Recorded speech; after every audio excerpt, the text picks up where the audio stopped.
Lost Ark is going to be the #1 MMO in the universe, and Chrono Odyssey will assist that. Welcome. This is a rare video of me covering a different game. I almost always has been covering Lost Ark till now, but today I'm going to cover a part of Chrono Odyssey. One of the biggest news that's arising on Chrono Odyssey is the developer declared that the game is not pay to win.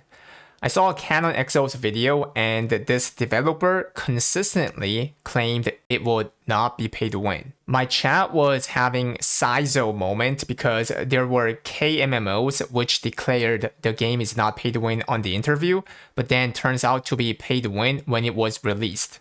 I, as a player who played Lost Ark for almost 7 years, I do not know well about those games, but I would like to bring up Lost Ark as a different example before I go to the further topic. Remember in the interview right before the Western release, when the previous director was Gold River, he got asked, "What can you say to the players who thinks the Lost Ark is pay to win?" And he replied by saying, "Lost Ark is completely free to play with some BMs that can advance yourself. Don't go too fast, just take your time."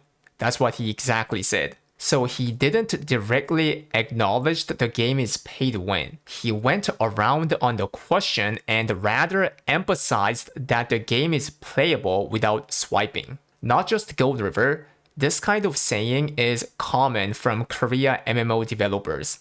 I've been doing the biggest KR game community called Invin for over 10 years. And what I figured out is Korean players in general, not all of them, in general, they perceive the term pay to win differently. What's the meaning of pay to win for Western people?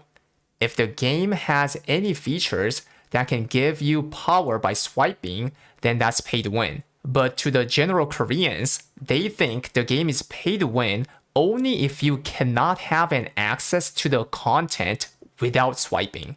I would say Lineage and back in the old day of MapleStory contributed to this atmosphere since some end contents were not reachable without swiping. And it makes sense that why Koreans were calling Lost Ark as very cheap game or even as a non-paid win game when it came out in KR, since you can reach all the content without swiping. But this is not what Western players vibe with.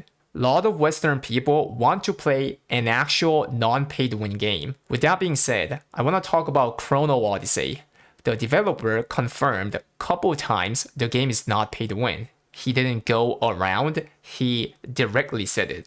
I started my stream career as a Lost Ark streamer for 3 years by now, and I saw so many people disgusted on Korean MMO being pay to win. So if the gameplay is actually good, and if it actually turns out to be non-pay to win as well, then the game will pop off massively in my opinion. As some of my Lost Ark viewers know from my previous videos, Lost Ark in Korea is not doing great. It's losing the player base to MapleStory, Dungeon & Fighter, and Mabinogi Mobile. By the way, this is the PC Cafe game playing proportion. Lost Ark has been in top 10 for over 5 years. But from like over a year ago, it started falling by bit. Now, as you see, it's completely out of the chart. So it shows how bad Lost Ark is in Korea.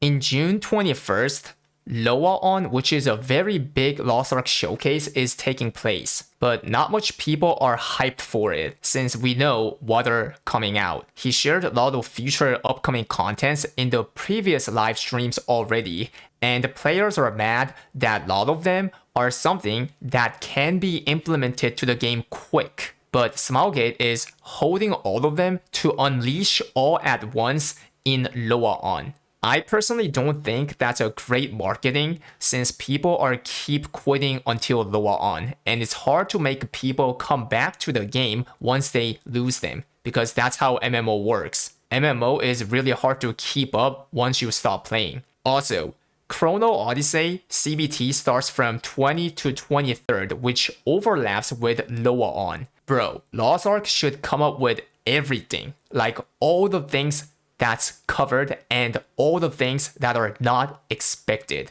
They should literally bring everything to the lower on if they don't want to get swallowed by Chrono Odyssey. As a committed Lost Ark streamer, I wish Chrono Odyssey pops off really hard so that Lost Ark developers panic and actually try to improve the game. I will do full translation for lower on, by the way. Stay tuned for June 21st. Lost Ark is going to be the #1 MMO in the universe, and Chrono Odyssey will assist that. Stay GigaChed. Spam. Noted. By the way,